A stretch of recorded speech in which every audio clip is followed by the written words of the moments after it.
आज नांगाल ही गावागावाची परिस्थिती आहे। तुम्हाला असं दिसेल का फक्त महिला शेतावर काम करताना दिसणार।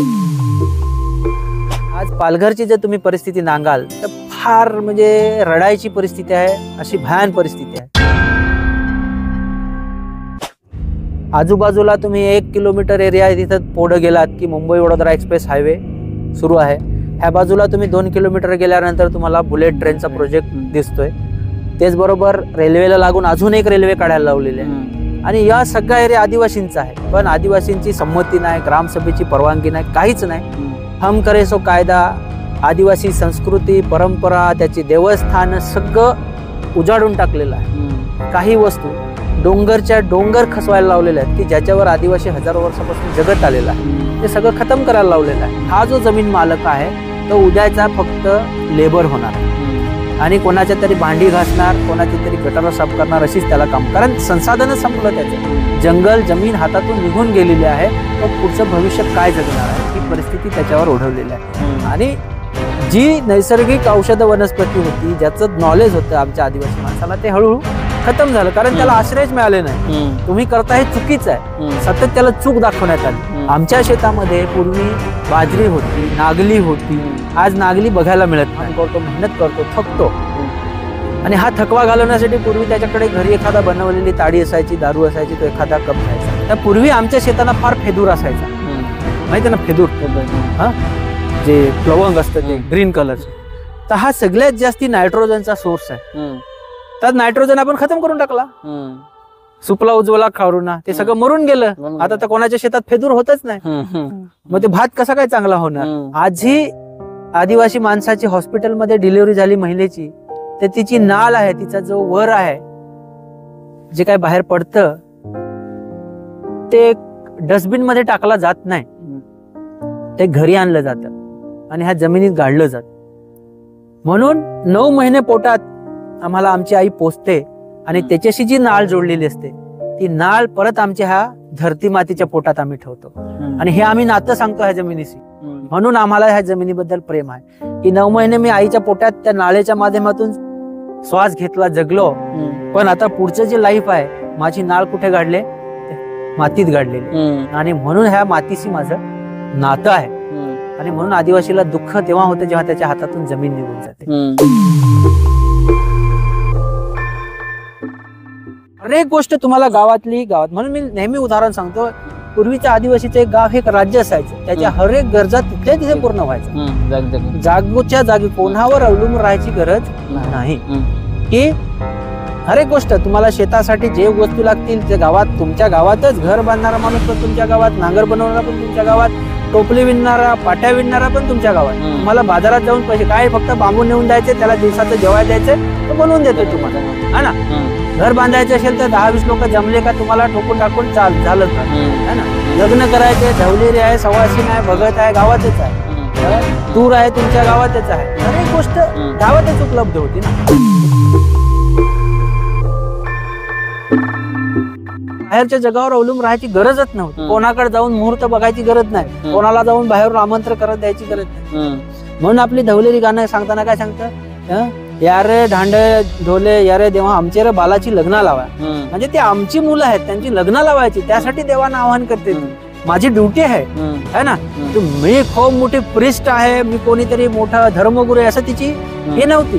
भक्ताची पण ती मानसिकता नाही का मी खूप मोठा आहे, की आमच्या पोरांची लग्न लावायची, जरा देव ठेवून देऊ का नाही। हे सगळ्या गोष्टी आपल्या गावातल्या गावात मिळत, कोणावर अवलंबून। तुम्ही तुमच्या गावात, मला खूप वाईट वाटतं चित्र बघून की आपल्याकडे माणूस मरतो।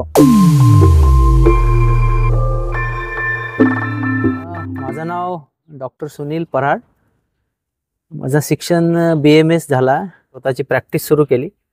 प्रॅक्टिस दवाखाना चालवता चालवता एक ठिकाणी नोकरी मिळाली, थर्मल पॉवर स्टेशन सारख्या ठिकाणी नोकरी करत असतानाच अजून मी पुढचं शिक्षण पण पूर्ण केलं, post graduate diploma hospital health care मॅनेजमेंटचा।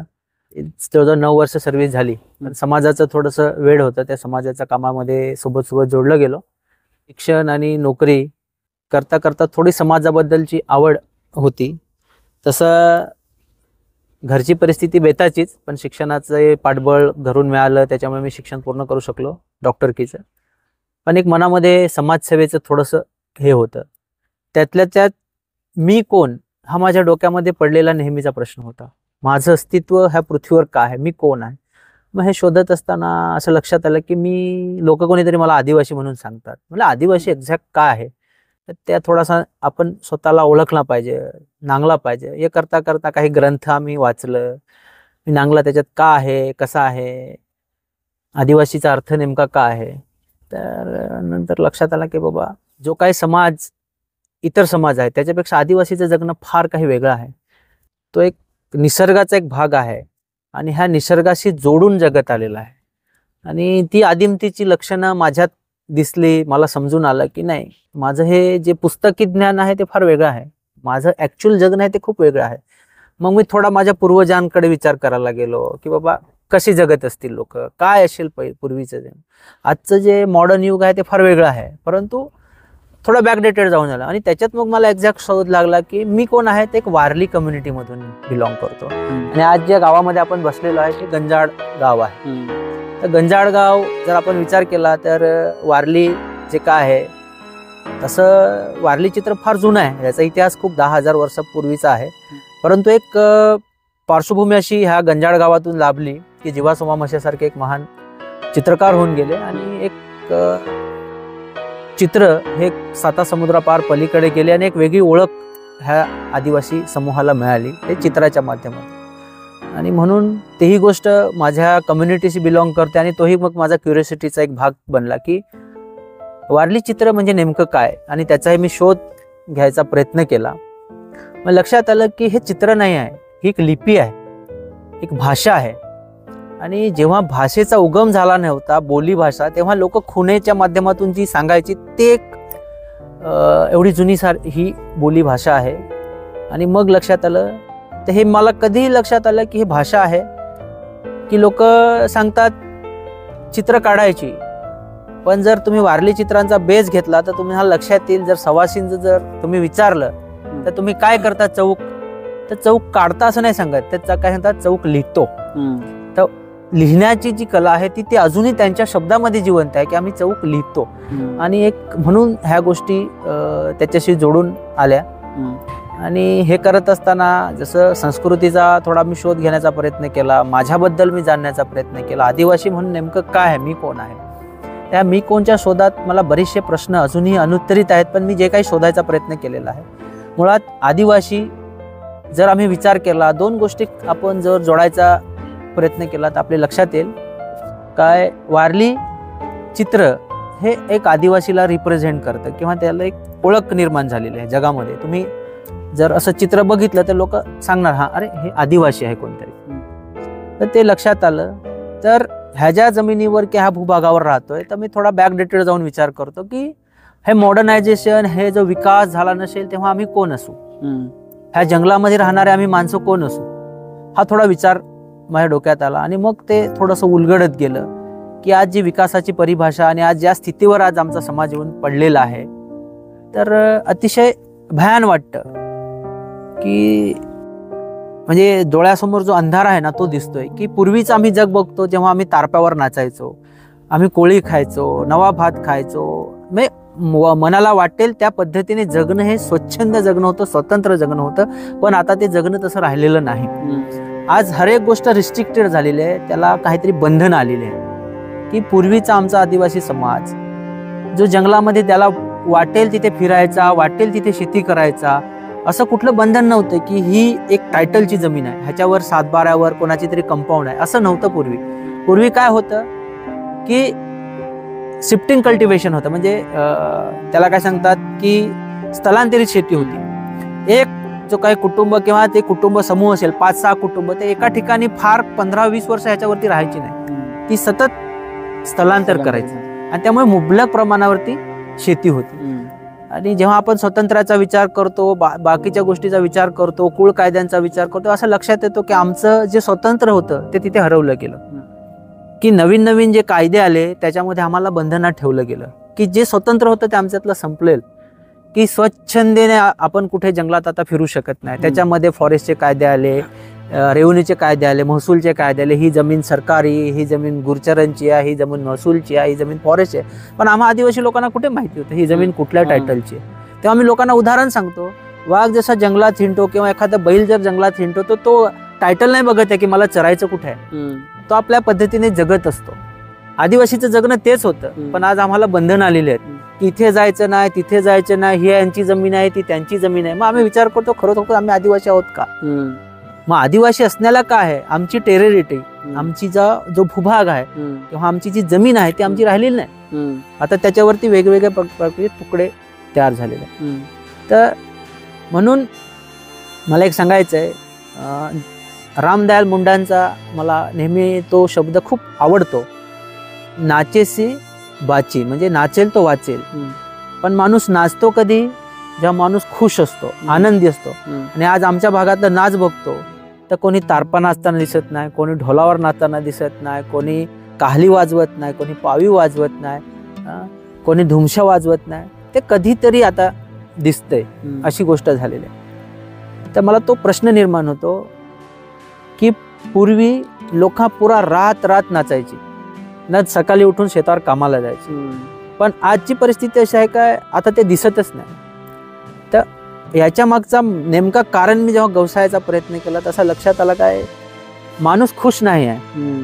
तो आनंद त्याचा जो काय असा पाहिजे, ती खुशी आहे ना, ती त्याच्यात राहिलूच नाही मिळत. ही परिस्थिती निर्माण झाली. तर म्हणून मला असं सांगायचं की जो डोळ्यासमोर अंधार आहे ना, तो त्याच्यासाठी आहे की खरोखरच आम्ही आदिवासी आहोत का, आता हा मोठा प्रश्न निर्माण झाला. कारण आमचा तसा राहिलाच नाही. आता स्व इच्छेने जगणं राहिलंच नाही. तुम्हाला प्रत्येक गोष्टीला अवलंबन तयार झालेलं आहे. स्वावलंबनाची गोष्ट फार दूर गेली, ती हरेक गोष्टी. म्हणून स्वातंत्र्य पूर्वीचा जो जंगलातला मी आदिवासींचा विचार केला तर माझ्या लक्षात येते काय, तेव्हा पैसा नाही होता पण माणूस खुश होता. कुठली गोष्ट बाहेरून विकत घ्यायला लागायची.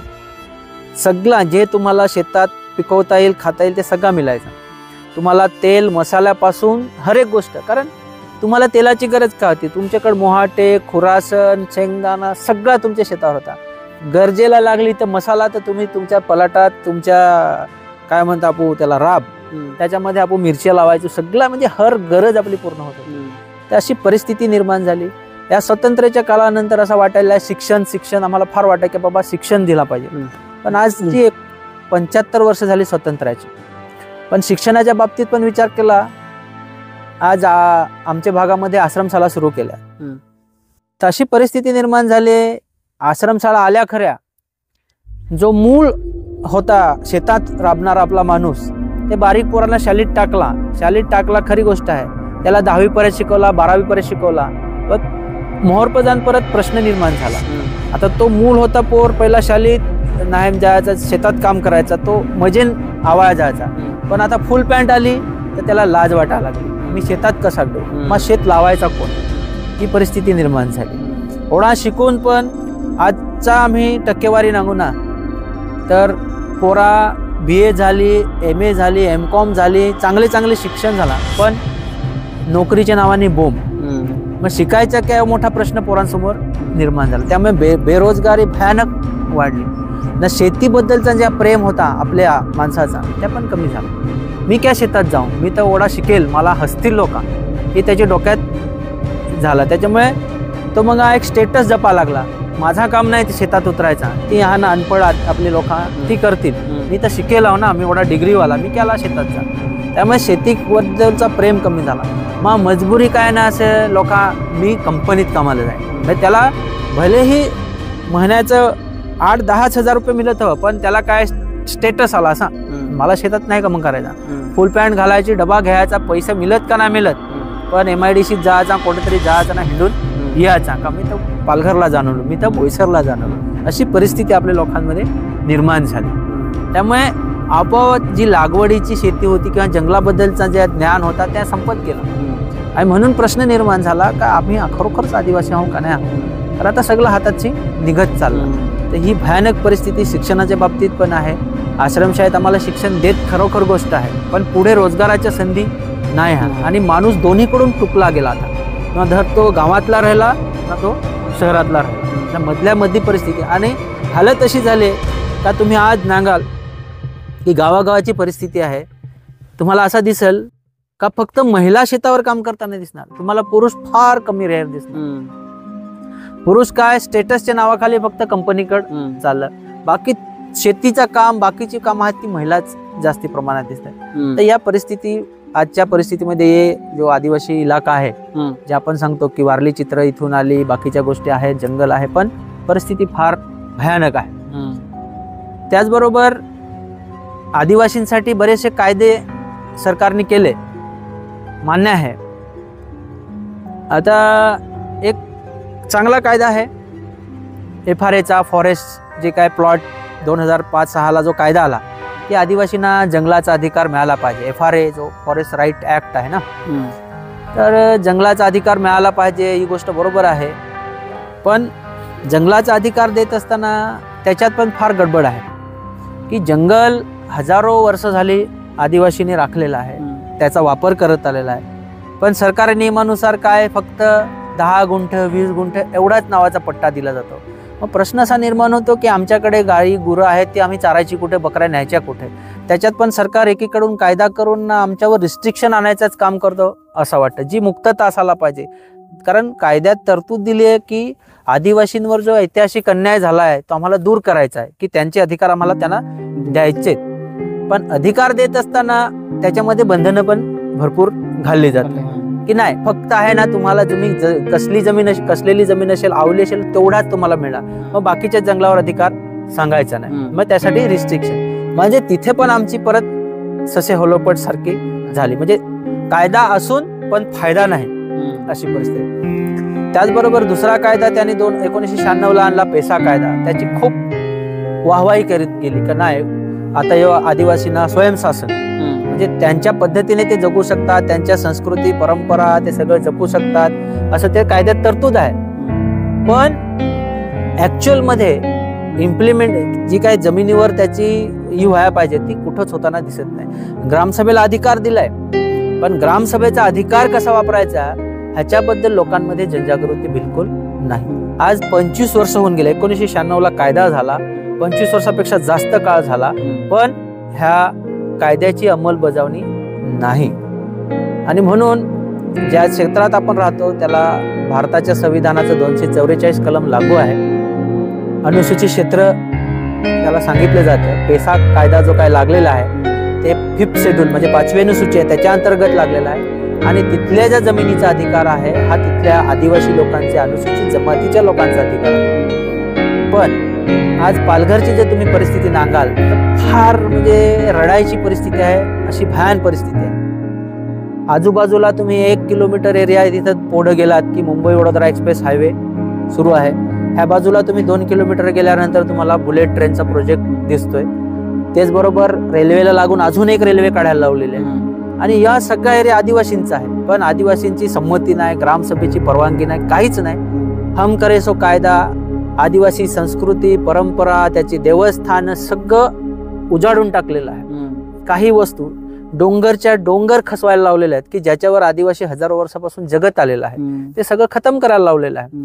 आणि एकीकडे सरकार सांगतो ह्याला संविधानिक अधिकार आहे, कायद्याची बाजू आहे, तर असं कुठेच दिसत नाही. म्हणजे 100% उल्लंघन आहे. FRA असेल, फॉरेस्ट राईट ऍक्ट असेल किंवा पेसा कायदा असेल, तर ही परिस्थिती खूप भयानक आहे. आणि त्याच्यामुळे लोकांना जमिनीचा मोबदला देण्याची सरकार गोष्ट करते, आम्ही त्याला एवढा पट देऊ तेवढा पट देतो, पण ग्राउंड रियालिटी फार वेगळी आहे. तुम्ही जर जाण नांगाल तर तसं परिस्थिती आहे की सरकारने कायदा केला 1 एप्रिल 1958 कसेल त्याची जमीन, कुळ कायदा, परंतु प्रत्यक्ष नावावर जमीन आदिवासीच्या नाहीच. आजही जमिनी ह्या सावकारांच्या कब्जातल्या. आणि असे मोठाले प्रोजेक्ट गेल्यानंतर लोकांना वाटते की मोबदला मिळणार, पण आदिवासी हा जमीन मालक नाही, फक्त कुळ आहे, त्यामुळे त्याला कब्जाचे थोडेफार पैसे दिले जातात. आणि आज तो समजा आजच्या घडीला कब्जामध्ये जमीन जी आहे आणि तो समजा 5 एकर जमीन कसतोय, पण 5 एकर जमीन पूर्ण प्रोजेक्ट मध्ये गेली, त्याच्यातले फक्त त्याला अर्ध्या एकरचे पण पैसे मिळत नाही. उर्वरित 4.5 एकराचे पैसे जे आहे तो कोणीतरी जो मालक असेल, सावकार असेल, त्याच्या नावाने मिळते. आणि ह्याला प्रोजेक्टशी काय घेणं देणं नव्हतं, त्याचं जगणं त्या जमिनीशी जोडलेलं होतं. आता ह्यातून ते पैसे पण कमी मिळाले, जमीन पण त्याच्या हातातून गेली. मग हा जगायचं कसं, हा मोठा प्रश्न निर्माण. आणि आजच्या घडीला लोकांच्या हातात जे काय पैसे आले त्याच्यामध्ये नवीन नवीन ज्या काही सुखसुविधा आलेल्या आहेत, कारण तेवढ्या तुटपुंज्या पैशात 5 एकर जमीन तर त्याला मिळणार नाही, खरेदी करता येणार नाही.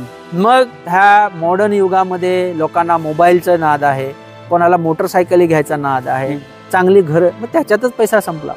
आणि हा जो जमीन मालक आहे तो उद्याचा फक्त लेबर होणार आहे आणि कोणाच्या तरी भांडी घासणार, कोणाचे तरी गटार साफ करणार, अशीच त्याला काम. कारण संसाधनच संपलं त्याचं, जंगल जमीन हातातून निघून गेलेली आहे.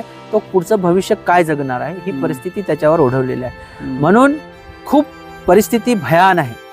ह्या जे मी सांगितलं इतिहास की आम्ही स्वच्छंदी जगत होतो, स्वतंत्र होतो, आम्हाला वाटेल त्या जंगलात आम्हाला फिरायचं, कुठे जायचं, सगळं आम्ही जगत होतो. पण आजच्या घडीला जी बंधनं आलेली आहेत, आता आम्हाला औषधी पाहिजेत तर आम्ही कुठेही जंगलात घुसायचो, पण FRA लोकांनी रिस्ट्रिक्टेड केले, पलाट माझा आहे, त्याच्यामध्ये कोणाला तर एंट्री नाही.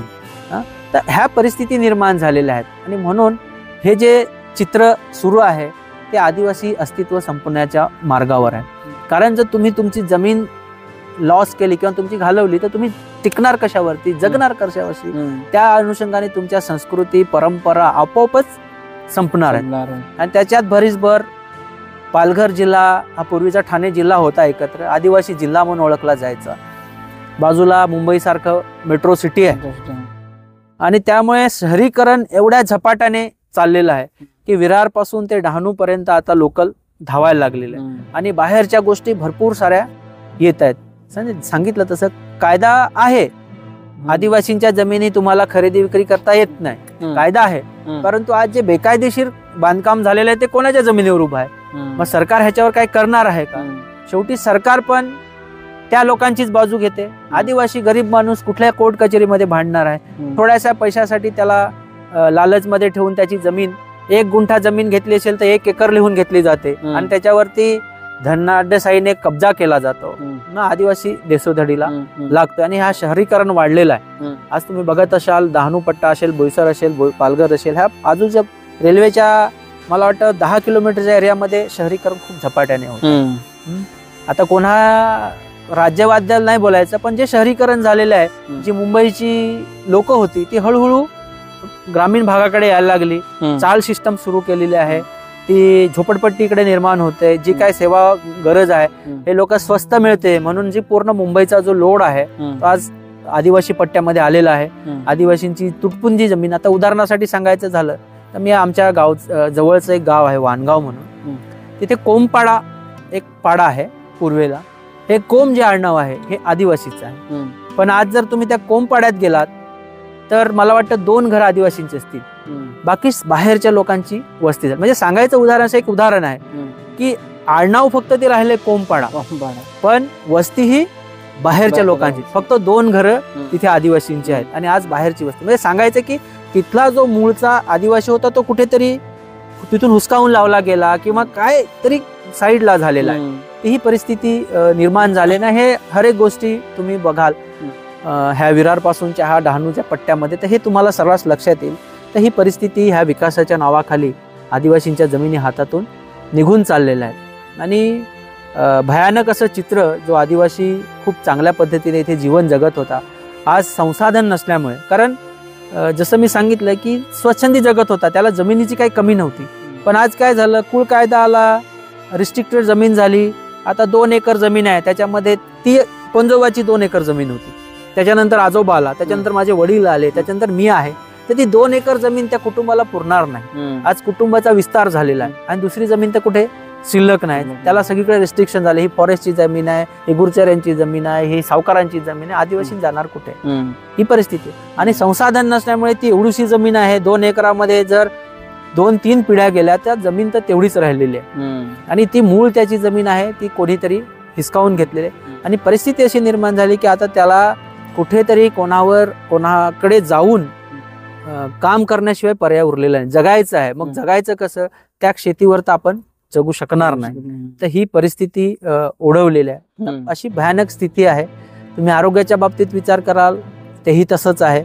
निदान पूर्वी लोक जंगलामध्ये राहायची, त्यांना पारंपरिक जे काय औषधीचं ज्ञान होतं, साधे साधे उपचार ते हजारो वर्षापासून करत आलेले आहेत. पण आजची परिस्थिती अशी निर्माण झालेली आहे की आम्ही विचार करतो की हॉस्पिटलमध्ये गेलं पाहिजे, सरकारी दवाखान्यात गेलं पाहिजे.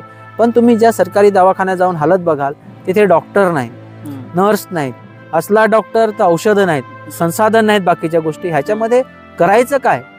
कारण जे पारंपरिक गोष्टी होती त्या बंधनामध्ये आलेल्या आहेत. जंगल कोणीतरी ताब्यामध्ये घेतलेलं आहे, त्याच्यामधली जे औषधी होती ती खतम झालेली आहे. मग आता करायचं काय हा प्रश्न निर्माण झाला. म्हणून जशी मी सांगितली की जो शिकलेला माणूस आहे तो ना शेतीत उतरू शकत आहे ना नीट काम करू शकत आहे. तसंच आरोग्याच्या बाबतीत झालंय की ना धड तिथे दवाखान्यात गेल्यावर आम्हाला नीट ट्रीटमेंट मिळते, ना तर जंगलात आम्हाला औषध मिळत आहे. कारण जे पारंपरिक ज्ञान आहे त्याला लोकांनी खूप बदनाम केलं की नाही हे भगत म्हणजे हे चुकीचं आहे, आम्ही सांगू तेच चांगलं औषध आहे. आणि जी नैसर्गिक औषध वनस्पती होती ज्याचं नॉलेज होतं आमच्या आदिवासी माणसाला ते हळूहळू खतम झालं. कारण त्याला आश्रयच मिळाले नाही. तुम्ही करता हे चुकीचं आहे. सतत त्याला चूक दाखवण्यात आली की तुम्ही जे औषध उपचार करता ना हे चूक आहे आणि तुम्ही आमच्याकडेच आलं पाहिजे. हो आम्ही तुमच्याकडे येतो पण तुमच्याकडे पण ती सुविधा आज उपलब्ध नाही, म्हणून आम्ही मधल्यामध्ये खतम झालेलो आहे. तर त्यामुळे आजच्या परिस्थितीमध्ये जो आरोग्याच्या बाबतीत प्रश्न निर्माण झालाय, आज आदिवासींमध्ये तुम्हाला दिसते की कुपोषणाचं प्रमाण खूप जास्त आहे. असं सरकार सतत आकड्याने पालघरचा नंबर लागतो त्याच्यामध्ये. वावर वांगणी सारखा जव्हारला बालमृत्यू कांड झाला होता जिथे 1996 एवढी मुलं मेली होती कुपोषणामुळे.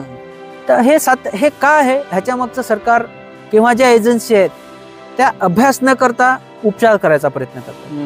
पूर्वीचं काय होतं आरोग्याच्या बाबतीत की मुबलक प्रमाणात जंगल होतं, नद्यांना पाहिजे ते मासे खेकडे जे नैसर्गिक खायला मिळत होतं ते मिळत होतं.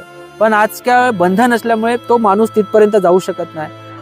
जे काय जांभळं असतील, करवंद असतील, तोरणा असतील, धामणा असतील, जी नैसर्गिक फळं होती ती आज मिळणं मुश्किल झालेलं आहे. त्याचबरोबर जी आपण भाजी खातो, रानभाज्या खातो, तेही आज आपल्याला मिळत नाही. हे एक नैसर्गिक औषध होतं. त्यामुळे आदिवासी लोकांना जास्ती करून गोळ्या औषधावर डिपेंड राहायची गरज नव्हती. कारण नैसर्गिक रोग प्रतिकार शक्ती ह्या निसर्गामधूनच त्याला मिळत होती. पण आज काय झालेलं आहे की कुपोषणाचं प्रमाण असं दिसतं. कारण आता साधं उदाहरण सांगायचं झालं की एखादी गाडी पेट्रोलसाठी बनलेली आहे आणि जर तुम्ही त्याच्यात केरोसिन ओतत असाल, त्याच्यात डिझेल ओतत असाल तर ती गाडी बिघडणारच आहे. आदिवासीचं शरीराचं नेमकं तेच झालेलं आहे की ज्याच्यासाठी शरीर बनलेलं आहे निसर्गातल्या वस्तू खाऊन जगण्यासाठी ते त्याला आज मिळत नाही. आज काय मिळतंय तर भाजीपाल्याच्या नावाखाली, हिरव्या भाजी खाल्याच्या नावाखाली खत टाकलेलं, जे रासायनिक जे काय ह्याच्यावर उगवलेल्या भाज्या आहेत त्या आदिवासीच्या आज घरामध्ये आलेल्या आहेत. आणि नैसर्गिक जे भाजीपाला आहे तो त्याच्यातून खतम झाला. शेवली असतील, लोत असतील, करांद असतील, ह्या सगळ्या गोष्टी त्याच्यातून संपलेल्या आहेत. आणि मग कसं शरीर चांगलं होणार आहे. आणि आपण कुपोषण करेक्शन करायचा प्रयत्न करतोय, त्याच्यामध्ये काय करतोय वेगळ्या विटामिनच्या गोळ्या आमका तेवढं इंजेक्शन द्यायचा प्रयत्न केला.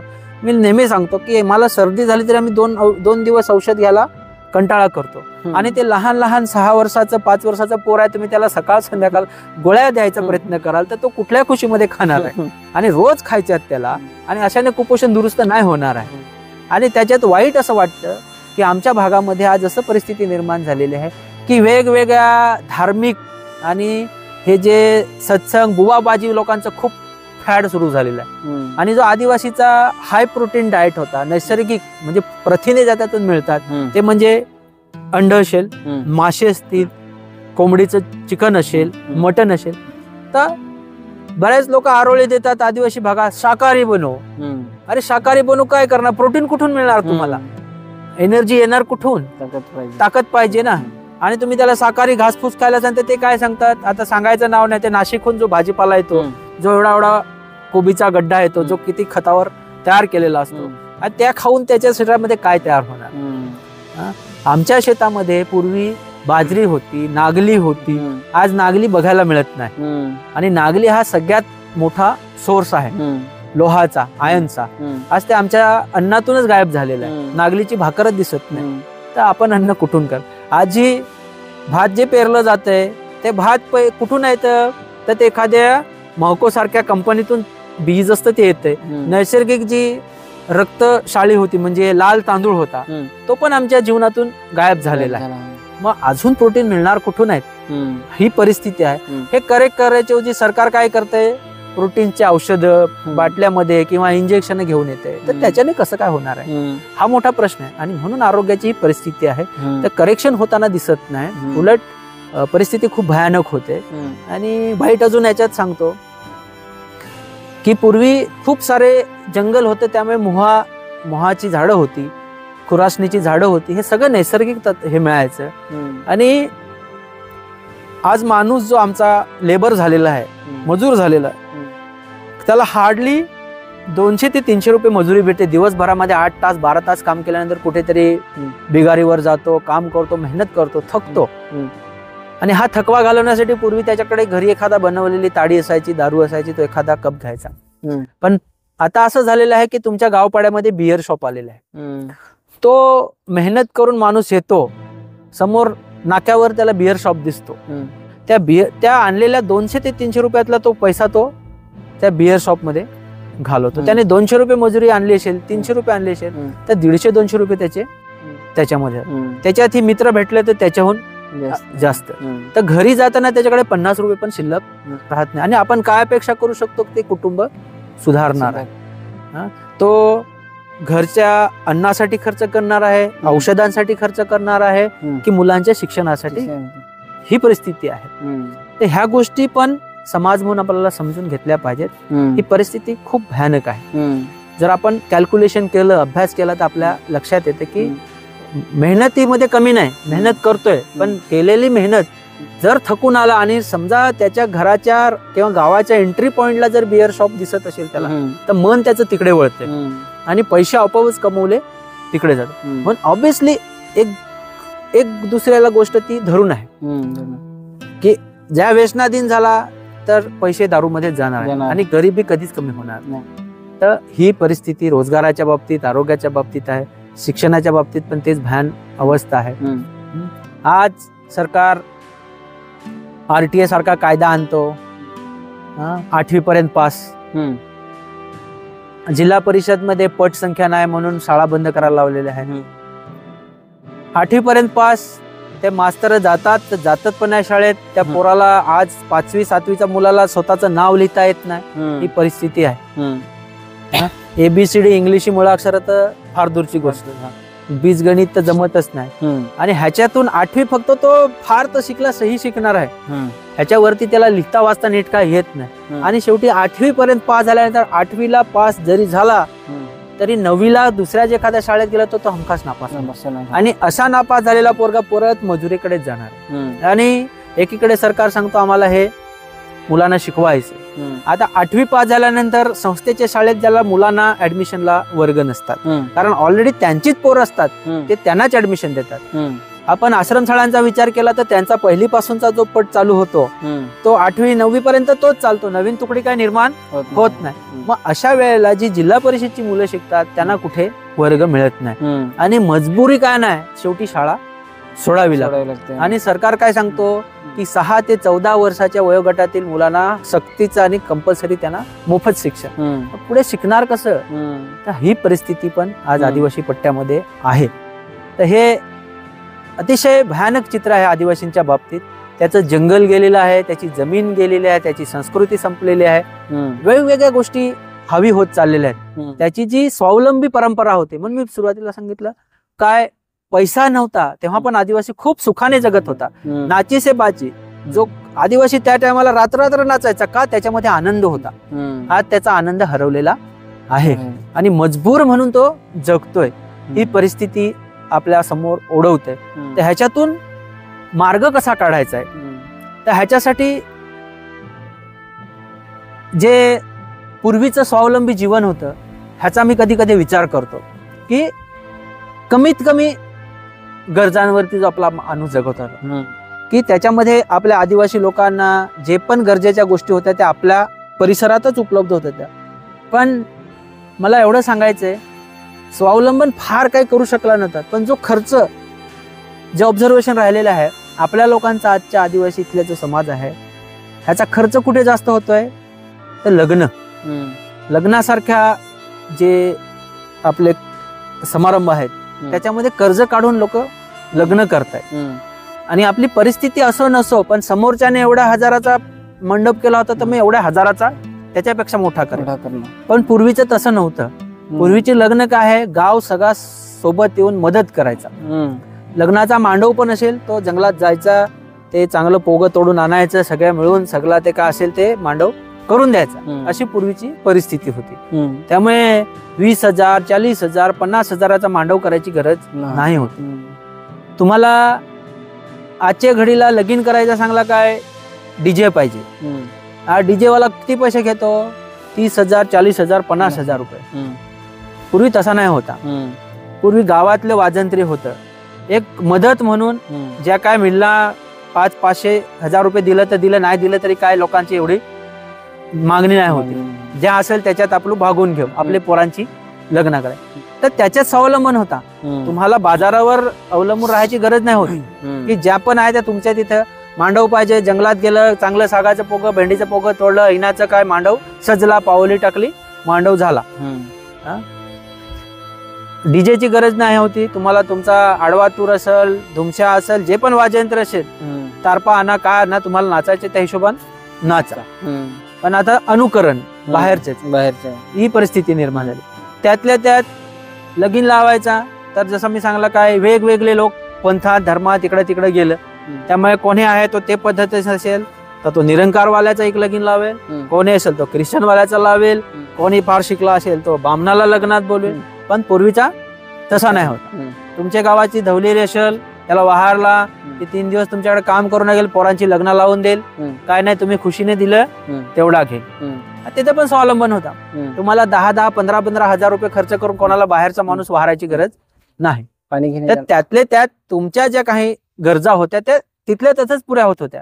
पण आज जी काय परिस्थिती आहे की त्यांनी एवढा लगीन केला तर मी पण तसा करेन, या कारणाखाली डीजेचा खर्च, बाकीचा जो घेणा देण्याचा खर्च, ह्याच्यात आपला आदिवासी माणूस कर्जबाजारी होत चालला. आणि मग त्याने ते लग्न करायचा, त्याने ती बाकी भरायची, ती त्याची पोरा होईस तो परत ती पोरा पण बाकीच भरायची. तर ही परिस्थिती आज दिसते.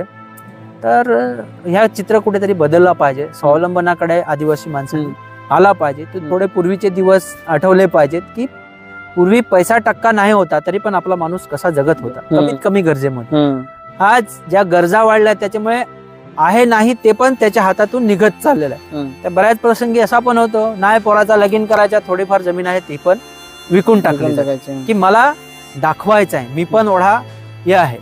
तर ही परिस्थिती पण आहे. तर त्याच्यासाठी लोकांनी जागरूक होणं फार गरजेचं आहे. परिस्थिती आहे तसं नाही. कायदे कानून आदिवासींसाठी केलेत, पण ज्याच्यासाठी कायदा आहे तो त्याच्याबद्दल जागरूक नाही. माझा अधिकार काय आहे, ठीक आहे, आम्ही आदिवासी लोक पूर्वी स्वतंत्र होतो, सगळ्या गोष्टी होत्या, पण आता पुन्हा त्याचे नव्याने विचार केला पाहिजे. तर हर एक गोष्ट आपले पूर्वीचा थोडा दिवस आठवला का असं वाटतं की जी गरजेची गोष्ट असती ती आपल्याला इथल्या इथे मिळत होती. आज खजुरीचं झाड आहे, बरोबर आहे ना, आज प्रत्येकाच्या घरात प्लास्टिकची चटई आली. पूर्वीचा आपला आदिवासी माणूस गरजेची जी गोष्ट होती, आपल्याला अथराला चटई एकदम नैसर्गिक नॅचरल म्हणजे हँडमेड, स्वतः घरच्या घरी त्यांची कला जोपासून प्रत्येकासाठी मांजरा बनवायची. अथरासाठी बाजारातून विकत आणायची गरज नव्हती. झाडू पाहिजे, सलाता पाहिजे, तो आपल्याला त्याचीच मिळत होता. हर एक गोष्ट तुम्हाला निसर्गातून मिळत होती आणि एकदम इको फ्रेंडली, निसर्गाशी जोडून जगणारी गोष्ट होती. पण चमचील्या गोष्टी, चमकदार गोष्टी याच्या मागे आपला माणूस वाहत गेला आणि गुलाम होत गेला, परावलंबी होत गेला. तर या गोष्टी नागून फार मनाला दुखतं, खंत होते की हे चित्र कसं काय बदलणार. आज हर एक गोष्ट जोडून जोडून पुन्हा गुलामगिरीकडेच येते. पूर्वीच्या काळी लग्न असले का गावचा अख्खा लोक येऊन मदत करायचा. 15 दिवस पासून पहिल्यापासून गाणी गायची. ही गाणी गाता गाता महिला गावाच्या आजूबाजूच्या पलसाची पानं जमा करून आणायची, रात्रीभर बसून ज्या आपण पत्रावळी बनवून ठेवायची. म्हणजे आपल्या घरात पाहणारे कोडीक येतील याची आपण सोय 15 दिवस अगोदर पासून करायची. पण आजच्या घडीला नांगा गेला का प्रत्येक लग्नात त्या थर्माकोलच्या पत्रावळ्या, त्याच्यातून दुनियाचे आजार होतात, कॅन्सर सारखे. आपल्या माणसाला काही माहित नाही, ते गरम गरम वस्तू त्याच्यात खातात आणि दुनियाचे आजार वेगवेगळे प्रकारचे आपल्या लोकांना. तर हे खंत वाटते असं की पूर्वीचं जीवन आणि आजचं जीवन किती बदल झालेला आहे की काय होतं आणि आपल्याकडे आज काय राहिलं. जसं पुन्हा पुन्हा विषय तोच येतो. उडदासारखी जी पौष्टिक डाळ होती ती आपल्यातून निघून गेलेली, आपल्यातून नागली निघून गेलेले, लाल तांदूळ निघून गेलेले, सगळं काय आपल्या हातातून निघून चाललं. आणि सगळं हे बाजारावर अवलंबून सगळ्या गोष्टी. म्हणून मी नेहमी उदाहरण सांगत असतो, कुठे गेलो ना काय शिबिराला की लोकांना मी प्रश्न विचारतो, बाबांनो रे तुम्ही शेती लावता का? तर लोक फार हात वरती करा, हो आमची शेती लावतो. तर मग त्यांना मी पहिला पुढचा प्रश्न करतो, किती जणांकडे स्वतःच्या घरचं बियाणं आहे? तर नाही. मग बियाण्यासाठी काय करता? तर कृषी केंद्रावर जातो. मग तुम्ही सांगता तुम्ही शेती लावता, तुमच्या स्वतःचं बियाणे नाही, कृषी केंद्रवाला तुम्हाला फुकटमध्ये बियाणे देतो का? तर नाही. 10 किलोची बॅग 1000 रुपयाला मिळते. म्हणजे 1000 रुपये तुमचे त्या बियाण्यासाठी गेले. ठीक आहे, आपण बियाणे आणलं. मग त्यांना मी पुढचा प्रश्न विचारतो, तुमच्याकडे बैल जोडी नांगर आहे काय? तर नाही. मग कसे काय शेती करता? तर मग ते सांगतील आम्ही ट्रॅक्टर आणतो. तर ट्रॅक्टर काय आदिवासीच्या फॅक्टरीत बनत नाही. मग तो ट्रॅक्टर कोणीतरी विकत घेतला, तो कोणाला तरी एखाद्या कंपनीला पैसा दिला, त्याच्यासाठी डिझेल पाहिजे. म्हणजे कोणीतरी हिंदुस्थान पेट्रोलियम, कोणीतरी बीपीसीएल त्याच्यावर जगतो. त्याच्यातून तुम्ही ट्रॅक्टर हिंडवला, शेवटी तो ट्रॅक्टरला किती पैसे द्यायला लागते? तासाला 400 रुपये 500 रुपये. मग शेवटी तुम्हाला 1000 रुपयाचं बियाणं आणलं, ट्रॅक्टरवाल्याला जे काही तास चालवले त्याचे पैसे दिले, बरोबर आहे. ते हिंडवलं तुम्ही, भात पेरलं पण आता तुम्ही सांगता शेणखत आहे का तुमच्याकडे? तर शेणखत नाही. म्हणजे नैसर्गिक तुमच्याकडे सेंद्रिय खत नाही. मग काय पाहिजे? तर खत पाहिजे. मग युरिया सुपला काही घरी तर पिकत नाही. मग कुठे जायचं? मग दुकानात, कृषी केंद्रावर जायचं. मग ते काय फुकट देत नाही. मग ते झालं, मग थोडाफार तुमचा भात तुम्ही आवला म्हणजे पेरला, त्या वाढला, पण आता तुम्ही सांगाल काय त्याच्यात शेणखत नाही टाकला, मग त्याच्यावर रोग पडला. मग काय पाहिजे? तर फवारा मारायला पाहिजे. तर फवारा कसं काय मारणार? तर मग कुठे परत जाणार? कृषी केंद्रावर. आता फुकट मध्ये कोणी फवारा देणार नाही. मग त्याच्यासाठी पण तुम्हाला काय करावं लागले? पैसे मोजावं लागले. म्हणजे परिस्थिती अशी निर्माण झाली की शेती तुम्ही सांगता तुम्ही शेती करतच नाही. शेती तुम्ही कोणासाठी करता? एक तर महको जो बियाणंवाला बनवतो त्याच्यासाठी करता, महिंद्रा अँड महिंद्रा किंवा कुठला कुबाटावाला ट्रॅक्टर बनवत असेल त्याच्यासाठी करता, हिंदुस्थान पेट्रोलियम बीपीसीएल जो असेल त्याच्या डिझेल साठी करता, खत जे कोणी राष्ट्रीय फर्टिलायझर कंपनी बनवते त्याच्यासाठी करता, आणि ते फवारा मारता, औषध फवारता, ती पण कोणतरी कंपनी आहे. मग तुम्ही शेती कशी काय करता? मग तुमच्याकडे उरतं काय? मग ही अशी नापीक झालेली शेती, मग माणूस आपोआपच शेतीपासून दूर चाललेला. आपण कोणाला जगवायचं काम करतोय? कंपनीवाल्याला. मग लोक काय करतात? अरे शेतीच उत्पन्नच नाही निघत. कसं काय निघणार आहे? की आपल्या घरचं काहीच राहिलेलं नाही. तुमच्याकडे ना बैल जोडी राहिली, ना तुमच्याकडे स्वतःचं बियाणं राहिलं, तर काहीच नाही राहिलं. आणि जे सांगितलं तसं जे पारंपरिक नॉलेज होतं, औषधं पडल्या म्हणजे रोग पडल्यावरती काय फवारणी करायची, काय नाही करायचं, ते तर संपून गेलेलं आहे. आज लहानपणीचा जेव्हा मी विचार करतो आणि सरकार ज्यासाठी प्रमोशन करतो सेंद्रिय शेतीसाठी, तर पूर्वी आमच्या शेताना फार फेदूर असायचा. माहिती ना फेदूर? जे प्लवंग असतं ते ग्रीन कलरचं. तर हा सगळ्यात जास्ती नायट्रोजनचा सोर्स आहे. तर नायट्रोजन आपण खतम करून टाकला. सुपला उज्ज्वला खारुना ते सगळं मरून गेलं. आता तर कोणाच्या शेतात फेदूर होतच नाही. मग ते भात कसा काय चांगला होणार? तर ही परिस्थिती आहे. तर ह्या गोष्टी जे पारंपरिक ज्ञान होतं ते खतम झालेलं आहे. आणि म्हणून पूर्ण आपला आदिवासी माणूस हा कंपनीवर डिपेंड झालेला, बाहेरच्या बाजारावर अवलंबून. आणि म्हणून हळूहळू तो पण त्याच्याकडे शेती सोडायला, ह्याच्यात पिकतच नाही. तर ही परिस्थिती निर्माण झालेली आहे. तर ह्या जे काही नैसर्गिक जगणं होतं, आज तुमच्याकडे बैल जोडे असते, गाय असते, तर तुमच्याकडे शेण असतं. मग लोक सांगतात ट्रॅक्टर सांगाने काय शेण हगायचं आहे? तो काय शेण हगणार आहे? ट्रॅक्टरचा उपयोग काय आहे त्याचा? शेण तर मिळणार नाही आहे. तर ही परिस्थिती अडवलेली आहे आदिवासी माणसाच्या शेतीच्या बाबतीत. पूर्वीच्या तुम्ही जर पाहिलं असेल तर पूर्वी आपला माणूस शेती, भात शेती केल्यानंतर काय करायचा? वाफेवर काय करायचा? वाफेवर टाकायचा ना वाल, हरभर.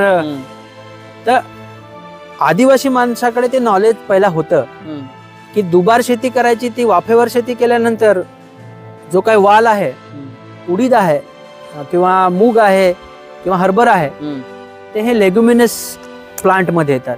तर त्यांना त्याच्या मुळाला गाठी गाठी असतात. तर एकदा भात काढून घेतल्यानंतर त्या गाठीवाले जे काय असतात हे कडधान्य ते नैसर्गिकरित्या नायट्रोजन तयार करतात जमिनीमध्ये. ते आता ते पण संपलेलं आहे, आता काहीच नाही राहिलं त्याच्यात. त्यामुळे जेमतेम भात शेती करतात, नंतर वर्षभर आपलं शेत उघडच असतं. तर अशी परिस्थिती आपल्यावर आलेली आहे. त्यामुळे शेतीच्या बाबतीत किंवा जो मी सांगितलं लग्नाच्या बाबतीत ज्या छोट्या छोट्या स्वावलंबनाच्या गोष्टी होत्या त्या पण आपल्यातून खतम झालेल्या. आणि म्हणून आदिवासींची ही परिस्थिती निर्माण झाली. कुपोषणाचा प्रश्न आहे, बेरोजगारीचा प्रश्न आहे. आणि सगळ्यात महत्वाचे की शिकलेल्या लोकांना मला खास करून सांगायचं की तुम्ही पाठ्यक्रमाचं शिक्षण शिकला असाल, नोकऱ्या घेतला असाल, पण थोडं परत समाजाकडे पण बघा. आपण कुठून आलेलो आहोत हे बघायला शिकलं पाहिजे, तर आपण समाजाचं काहीतरी करू शकतो. नाहीतर एक पिढी गेलेली आहे, आता पुढची पिढी आदिवासी म्हणून इथे कोणी शिल्लक राहणार नाही. त्याची ज्या परंपरा आहेत, नाचगाणं आहे किंवा त्याचं जे पारंपरिक नॉलेज आहे, धवलेरी सारखी चांगली प्रथा आहे, सवासीन आहे, पूर्वीच्या काळी ज्या सुईन महिला होत्या, घरच्या घरी डिलिव्हरी करत होत्या, त्यांच्याकडे पण भरपूर औषधी वनस्पतीचं नॉलेज आहे. तर हे सगळं संपल्याच्या मार्गावर आहे आणि त्याच्यासाठी ते पुन्हा रिवायवल करायला पाहिजे. म्हणून मला असं वाटतं की जे सुशिक्षित आहेत त्यांनी परत आपल्या गावाकडे आलं पाहिजे. ज्या परंपरा आहेत त्या पुनर्जीवित केल्या पाहिजे. वाईट असं आदिवासी परंपरांमध्ये, संस्कृतीमध्ये काही नाही. खूप चांगल्या गोष्टी आहेत की ज्या सामूहिकता शिकवतात, सगळ्यांनी एकत्र कसं राहिलं पाहिजे ते शिकवतात. एक साधं उदाहरण आपण गावदेवाचं घेतलं तरी आपल्या लक्षात येतं की कोणी कितीही शिकलेला असेल, तो भलेही त्या गावात मास्तर असेल, डॉक्टर असेल, चांगला असेल, पण गावदेव जेव्हा आपण करतो तेव्हा वर्गणी करतो तेव्हा कोणी कमी जास्ती वर्गणी करत नाही. मजूर पण असेल, त्याने 100 रुपये दिले असतील तर पैसेवाला असेल तो पण 100 रुपये देणार आणि सारखी वर्गणी केली जाते. आणि गावदेवाचा प्रसाद पण सगळ्यांना सारखा वाटला जातो की नाही गावचा सरपंच आहे म्हणून त्याला चांगले चांगले बोकडाचे पीस दिले जातील असं होत नाही. जे वाट्याला येईल ते त्याला घ्यावं लागेल. तर म्हणून मला असं सांगायचंय की खूप चांगल्या परंपरा आदिवासी समाजामध्ये आहेत, तिथल्या लोकांमध्ये आहेत, त्या आपण टिकवायला पाहिजेत. आणि म्हणून पुन्हा गावाकडे आलं पाहिजे, गावातल्या चांगल्या परंपरा टिकवल्या पाहिजे. सर माझं म्हणणं बिलकुल नाही की मॉडर्न शिक्षण घ्यायचं नाही, मॉडर्न शिक्षण घेतलं पाहिजे, ती काळाची गरज आहे. पण आपली मुळं आहेत जिथून आपण आलेलो आहोत ते पण विसरून चालणार नाही. काही अंधश्रद्धा असू शकतात, त्याबद्दल माझं दुमत नाही, त्या सोडून पण चांगल्या गोष्टी आहेत जी आदिवासी समाजाची व्हॅल्यूज आहेत, मूल्य आहेत, ती टिकवणं आजची काळाची गरज आहे. बघा म्हणून मी लोकांना सांगत असतो की आदिवासी समाजामध्ये संत जन्माला येत नाही. आणि माझं ह्याच्यामध्ये कोट असा आहे की जो खरोखर आदिवासी हा प्रत्येक जण संत आहे. तो कधी भीक मागत नाही, तो कधी चोरी करत नाही, कोणाचं नुकसान व्हावं कधीच आदिवासी विचार करत नाही. म्हणून आदिवासी समाजामध्ये संत जन्माला येत नाही. का? कारण तो घरामध्ये जे पाळीव प्राणी असतील त्याला एक घरचा सदस्य म्हणून जगवतात, त्याच्याशी गोष्टी करतात.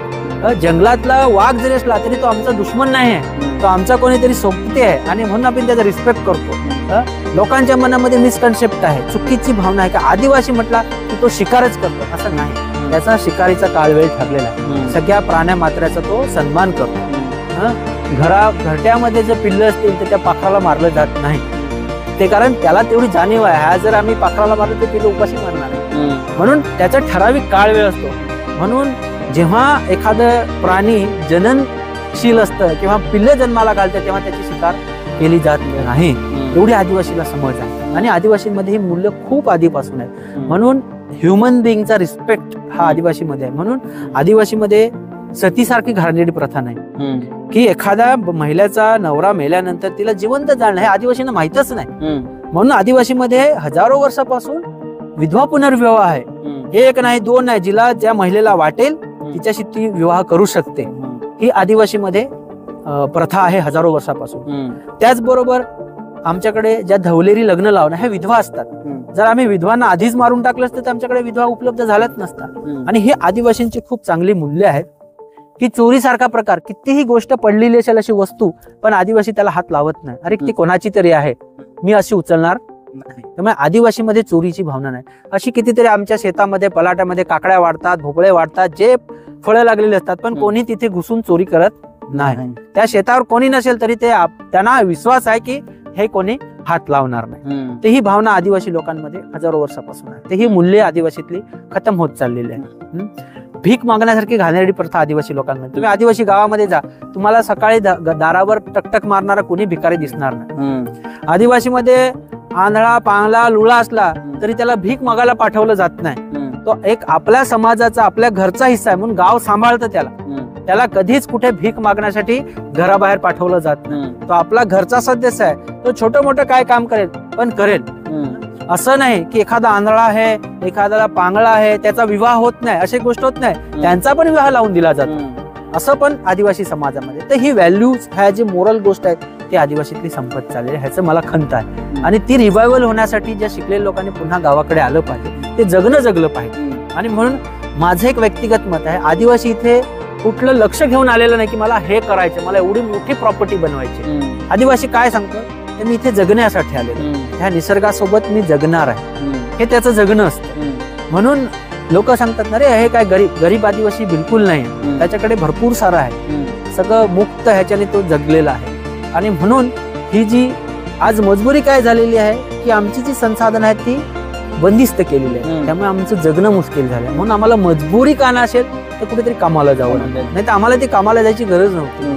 आणि ही परिस्थिती आमच्यावर ओढवली. आणि म्हणून आदिवासीचं जगणं हे आज मला हे सांगायचं जे शिकलेले लोक आहेत थोडंसं बघा हे मॉडर्न तुम्ही शिकताय बरोबर आहे पण व्हॅल्यू बघा असं. आणि मोठं मन बघा आदिवासीचं की नेमकं तो काय जगतोय कशा पद्धतीने जगतोय. कधी कोणी उपाशी असेल तर त्याला भरभरून दिलं जातं. कधी विचार नाही तुझ्याकडे खाया नाही ना हे घेऊन जा जेव्हा असेल तेव्हा दे.